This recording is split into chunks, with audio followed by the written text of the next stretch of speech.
Okay, so this is what we sort of call the Gasangan road. Doesn't really have a name, but it's the main road into an area of the slum called Gasangan. As you can see just from the shot, I mean there's not many people around now because it's the middle of the day, so it's really hot. If people are home from work, they've had a bit of food, they're having a snooze, whatever, we're doing this siesta thing. But there's little businesses just sort of everywhere. This is actually quite a good road, as in it's not super flooded, it's relatively smooth. There's little businesses just sort of everywhere. Just off to our left here, there's a big sort of bamboo. Second-hand bamboo, new bamboo, just a little bit of a hardware place. People sort of buy and sell anything. Just behind us there is a big brand new high school. And then as we keep going around, I've moved more around to the left now, I'm going the opposite way. So this is sort of the green building over there is a new birthing centre that's just recently been built. Been there for maybe 12 months, I suppose.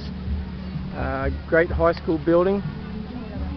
Holds a couple of thousand kids. Most of our high school students that we sponsor go there.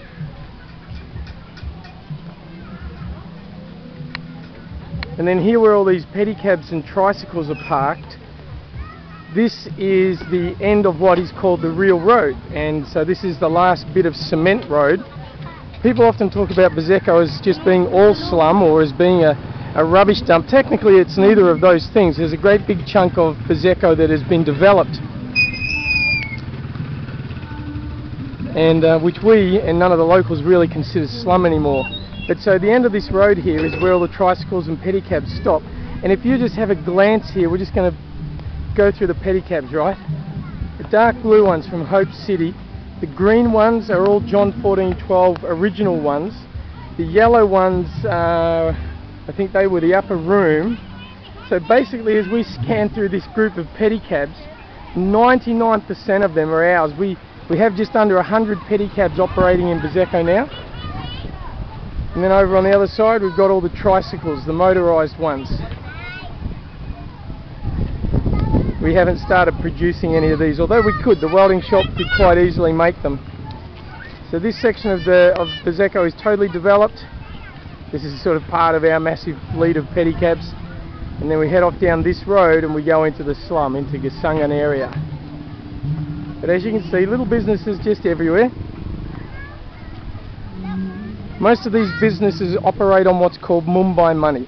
So here's this lady here. She looks like she's got quite a lot of stuff. She's selling hamburgers with eggs. She's got a little stall back there. Big pile of drinks. You would think she's doing okay. But this operates off what's called Mumbai money. So basically any Indian or Pakistani you see in Manila is called Mumbai. They're operating what's called 5-6.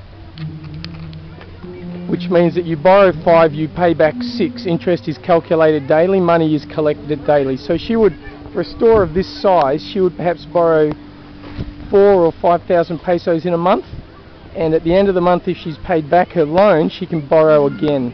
And so basically for all of the slum areas, 5-6 money runs the economy.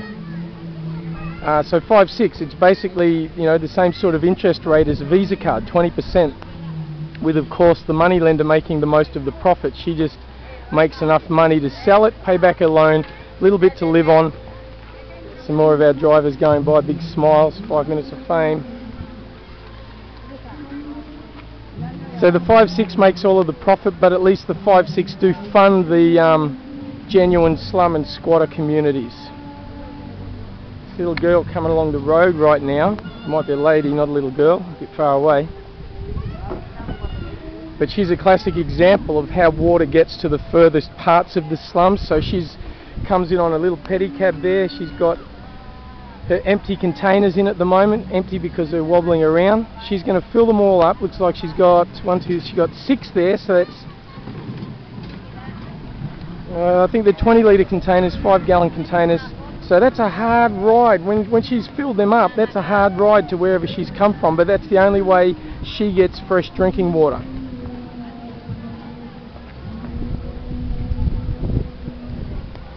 Anyway, it's just another little insight, a little snippet into the life of a third world urban slum.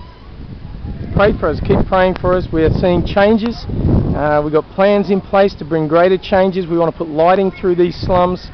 We want to set up some sort of a mobile mini fire truck service to get fires out when they're out in the furthest reaches of the slum where normal trucks can't get to, or even don't want to go. So we've got plans. Lots of things have changed since we came here. Lots of things are going to change over the next few years because we are here, and hopefully you, your church, will be part of some of the changes, part of some of the planning. Good things are happening.